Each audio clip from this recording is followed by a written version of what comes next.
ओम जय कृष्णाय नमः। जगतारक है आए, चरणों में नमो नमः। ओम जय गुरुदेवाय नमः।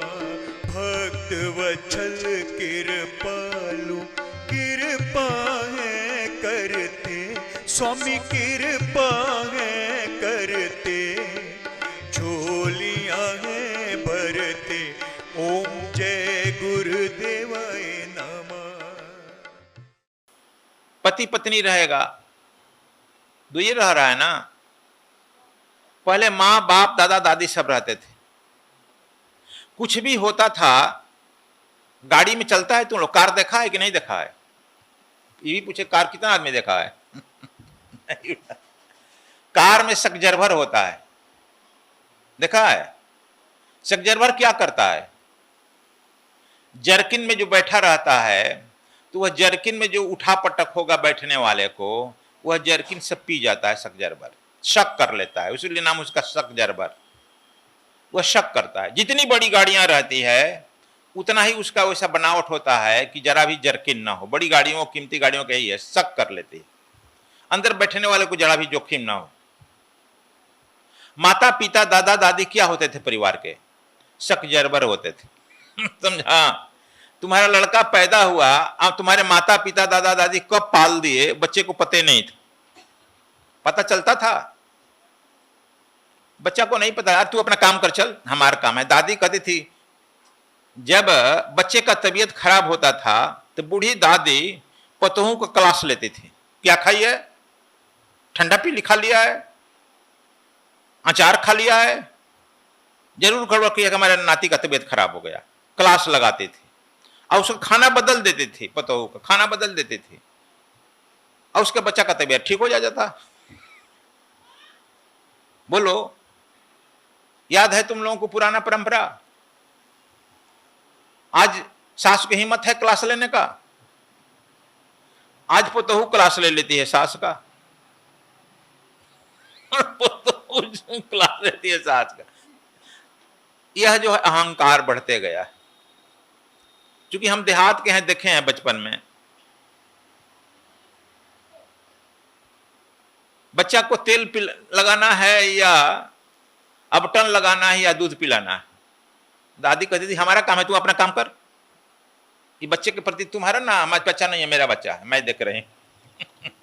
खांसी हुआ, तेल में जाफर डाली रहती थी, जाफर समझता है ना, धीरे घोट करके बबुआ के मुंह में डाल दी, खांसी ठीक हो गया। देखो डॉक्टर भी होती थी। सेहुड़ जानता है ना, देहात में सेहुड़ होता था, रखता है। सेहुड़ की पतई तोड़कर मंगवा लेती थी नौकर से, चाकर से, किसी से, बड़े लोगों से। सेहुड़ की पतई को पका देती थी, 2 बूंद निकालती थी, रस फिर डाल देती थी, बबुआ को पिला देती, बबुआ ठीक हो गया, चकाचक हो गया। अब तो लेकर दौड़ते हो डॉक्टर साहब के यहाँ। डॉक्टर साहब शिशु रोग हो गए लोग। अब फिर आ रहा है, मैंने घूम करके आ रहा है। ये बताओ देहात की बात है कि नहीं है? हम अब सलाह देते हैं कभी कभी बच्चों को, भाई सेहुड़ के जरा पति पका करके पिला दो। अबे क्या सब जंगली। हमारे कहने, देखो यह जो है अहंकार हमारी बढ़ी, विद्या बढ़ा है, शिक्षा बढ़ा है, अध्यात्म नहीं बढ़ा है, अहंकार बढ़ा है। सुने एक राजा एक वाटिका लगाया हुआ था, बहुत सुंदर, रोज जाता था, बहुत अच्छे अच्छे फूल खिलते थे, फल भी लगते थे, बहुत चीनियों का बसेरा बन गया था, बहुत राहगीर भी उधर से जानते थे, चूंकि सुगंध आता था। बाहर कहीं हवा के झोंके से एक आध को आम मिल गया, फल मिल गया तो भी ले लेते थे, इसलिए लोग अक्सर उस बागीचे के होकर के निकलते थे। बड़ा राजा का भी मन लगता था, शाम सुबह देखता था, घूमता था उसमें। राजा देखा कि एक बार एक संजोग से आंधी से उड़कर आया, एक बीज एक गिरा, देखा और वह जमने लगा।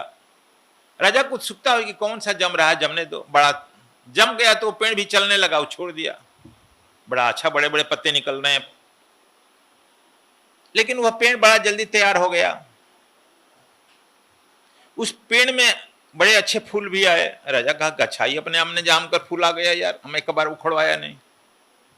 लेकिन ज्यों ही उसमें फल आया, सुगा जो है, पक्षियां जो है निगाह लगाए थे कि फल पकेगा, ज्यों ही चोंच मारे, टन देना पक्षियां सब नीचे गिर गई। जो जो मारा टन टन नीचे गिर गई।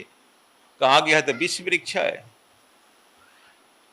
सारी पक्षियां मीटिंग करके उड़ गई, कोई पक्षी इधर आओ मत, जाओ मत।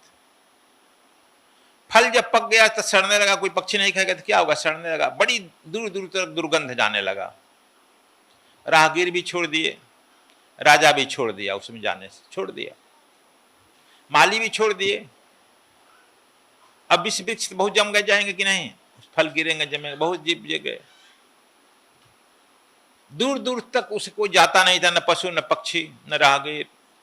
राजा भी छोड़ दिया कि छोड़ो भाई, भगवान हो हैं सो जो राम रच राखा। तू यही नहीं कहता है ना, हो हैं सो जो राम रच राखा। कहा कोई तर्क बढ़ाओ वही शाख। वह विष वृक्ष जो है बहुत फैल गया। एक दिन उसके गुरु जी आ गए, संजोग से राजा के गुरु होते हैं ना, राजगुरु आ गए। राजगुरु आया, स्वागत वागत हुआ, बैठे। बैठने के बाद कहे राजा से, राजन मैं वाटिका चलना चाहता हूं, तुम्हारे बगीचा में चलना चाहता हूं। राजा मुंह बना लिया, कहा क्यों मुंह बना लिया? गुरुजी जाने लायक नहीं है, हम जाना छोड़ दिए और दूसरे जगह आपको ले चलते हैं। चले गाड़ी में बैठिए, दूसरे जगह ले चलते हैं। हमें दूसरे जगह नहीं जाना, तुम्हारी वाटिका में जाना। तो बहुत दिन से नहीं गए, क्या हो गया? बताए कि ऐसे ऐसे विष वृक्ष हो गया है। कहा कि मुझे चलना है, चलो। तो कुछ अपने यहाँ मजदूरों को बुला लो, बढ़इयों को बुला लो, लकड़हारों को बुला लो, मेरे साथ चलो। अब गुरु जी का आदेश था तो क्या करें, राजा चल दिया मन मारकर। कहा गुरु जी क्यों इस एक जगह में जाना चाहते हैं? गए। वो तुरंत जो है कहे कि जो जो विष वृक्ष फैले हुए थे, लकड़हारों से कहा काट गिराओ इसे। गुरु जी देखते देखते दिन भर में सब विष वृक्षों को काट दिए, बाहर फेंको, यदि सूख जाता है तो इसे जला दो। वाटिका के बाहर फेंक कर जलवा दिए। और उस वाटिका में कहे कि अब सफाई करो, मैं मेरा खाट डालो, मेरी झोपड़ी डालो, यहीं मैं रहूंगा।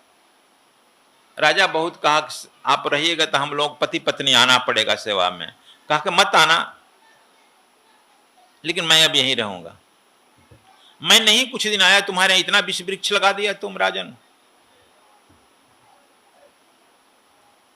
विष वृक्ष बढ़ा दिया, जहां पक्षी आना छोड़ बंद कर दी, जनता जनार्दन आना बंद कर दिया, तुम भी बंद कर दिया।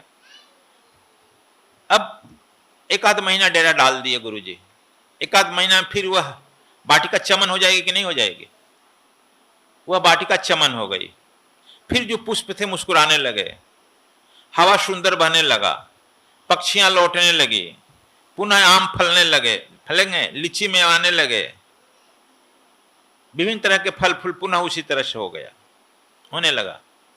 राजा से गुरु जी कहे कि मैं चलूंगा बच्चा, लेकिन मैं यह तुमसे कह रहा हूं, जब तुम्हारे अंदर ज्यों ही कोई छोटी सी अहंकार, छोटी सी बुराई जन्म ले, उसी समय निर्दयी बनकर उखाड़ फेंको। यदि तुम उसको बैठकर देखेगा कि वह बड़ा हो बड़ा हो बड़ा हो, तो वह इतना बड़ा विष वृक्ष हो जाएगा कि तुम्हें को इस वाटिका से निकाल देगा। तो देखो, यह जो है हमारे अंदर काम, क्रोध, मद, मोह, लोभ, अहंकार अंदर रहने वाले अस्थाई नहीं है, ये आकाशीय हैं, बाहर से आते हैं। यह चोर डकैत दिखता नहीं, आता है धड़ा धड़ बंदूक चलाकर मारकर चल भाग जाता है कि रहता है घर में। इसी तरह से ये बाहर से आते हैं और क्षण भर में तुम्हारे अंदर के सारे तंत्रों को डिस्टर्ब कर देते हैं और निकल भागते हैं। तुम फिर पछताते रहो, पाछे पछताए क्या होता है, चिड़िया चुन गई खेत। इसलिए अलर्ट रहो। गुरु और कुछ नहीं करता है तुमसे मिलकर, तुमको अवलोकन करता रहता है। कहां तुम्हारा अहंकार, काम, क्रोध, लोभ बढ़ा, टन दिन हथौड़ी मार देता हूं उसी पर, टन दे मारता है। जब हथौड़ी मारेगा तो तिलमिलाएगा ना, हाँ गुरुजी हम ही को मार रहे हैं, हमसे तो ज्यादा गलती फलाना कर रहा है, उसको नहीं कर रहे हैं। कहता है ना तुम लोग भी वो जिसको समझता है टन दे मार देगा।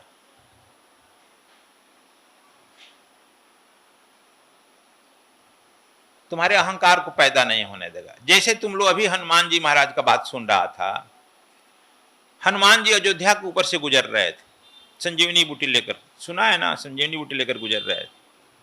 उनके मन में यह अहंकार उदय लिया, सबके मन में ले लेता है अहंकार, उदय हुआ।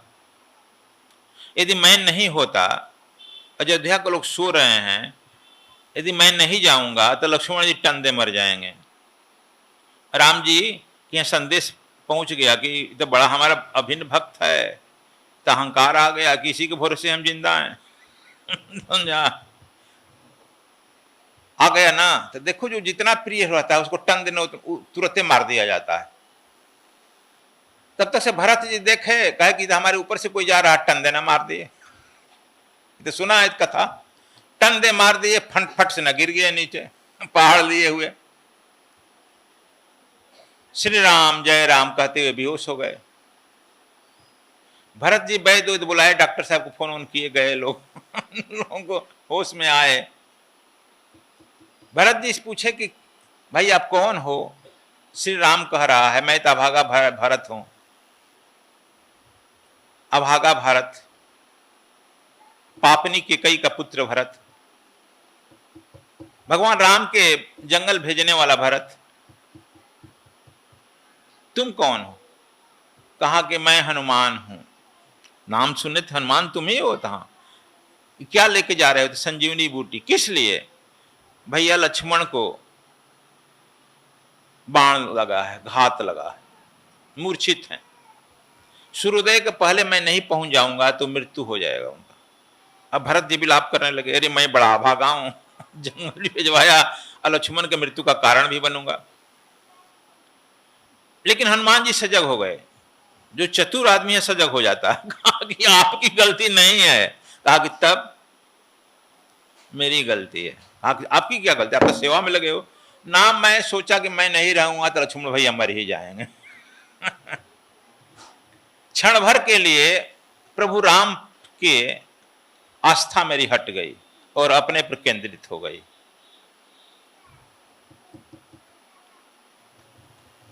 क्षण भर के लिए मैं सोच लिया कि मैं ही सब बोलूं, राम जी तो रोते रह जाएंगे, मर जाएंगे, राम भी मर जाएंगे रोते रोते, लक्ष्मण जी भी मर जाएगा। जो ही हम मुझ में अहंकार आई, राम जी के यहाँ पहुंच गया और राम जी ने, आपके भरत हैं, आपके परम प्रिय भाई हैं आप, टन देना आप में फोन कर दिया, आपने ठन देना मार दिया। मेरी सारी वीरता धरी रह गई, मैं टपक देना चला आया पृथ्वी पर। अब मैं कब कान पकड़ता हूं भरत जी, अब हम में विष वृक्ष नहीं आएगा। तब क्या करेंगे? अब हम राम रसायन तुम्हारे पासा, सदा रहो रघुपति के वासा। अब मैं राम रसायन हरदम पीते रहूंगा, पीते रहूंगा और दास भावना रखूंगा। स्लेव, स्लेव को महीना नहीं मिलता है, दास को, नौकर को महीना देना पड़ता है। और नौकर अवसर पाते गर्दन भी दबाकर भाग जाता है। दास स्लेव को कुछ नहीं देते हो, सेवा करता है। कहा कि अब राम रसायन तुम्हारे पासा सदा रहो। तो देखो हम लोग यह कह रहे हैं कि जब तक से हमारी यह अहंकार नहीं जाएगी तब तक से हमें परिवर्तन नहीं होता है। क्या कहते हैं? हमारे यहां परिवर्तन की क्रियाएं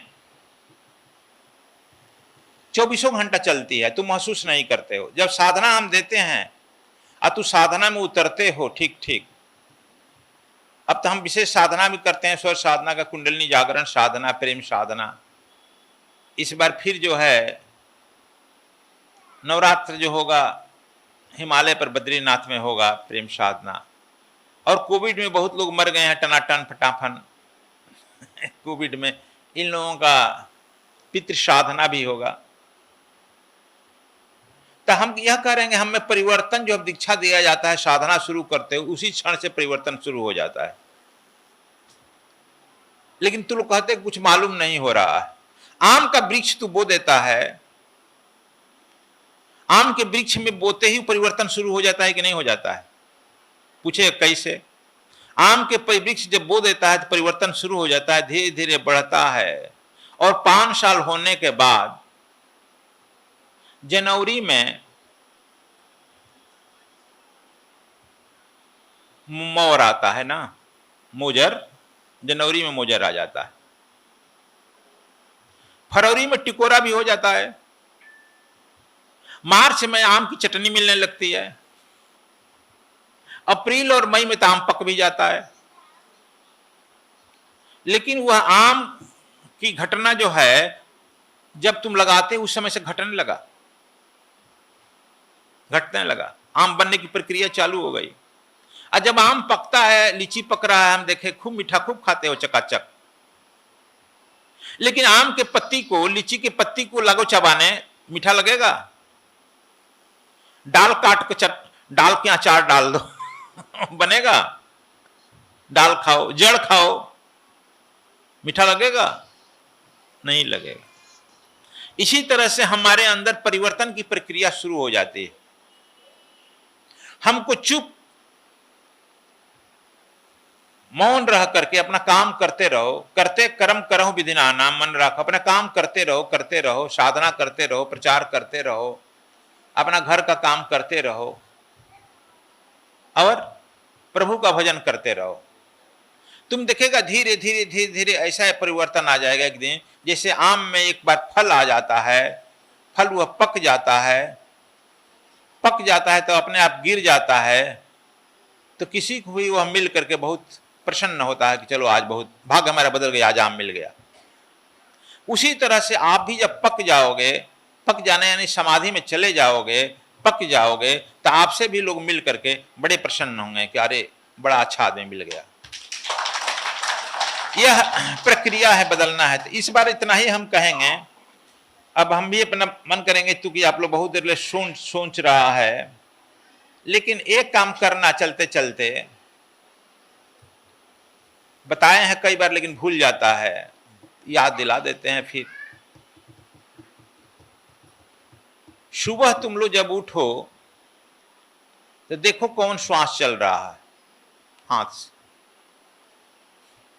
यदि अपने मन मालूम हो तो ठीक है, जो श्वास चलता है वही हाथ देखो, उसी हाथ से अपने मुंह पर फेरो, दाहिना दाहिना बायां बायां। फिर 2 मिनट बाद श्वास पर ध्यान देकर ध्यान करो, मंत्र का जाप करो, ओनली फॉर 2 मिनट्स। इसके बाद जो स्वर चलता है वही हाथ नीचे रख करके जमीन को स्पर्श करके प्रणाम करो। चाहे छत पर हो, गुरु जी छतों पर, हाँ छतों पर, प्लेनों में प्रणाम करो। हे मां पृथ्वी तुझे प्रणाम है। देखना तुम्हारी पृथ्वी रक्षा करेगी। आज सुन रहे हैं कि एक्सीडेंट हो जाता है, यह हो जाता है, तुम्हारी रक्षा करने लगेगी।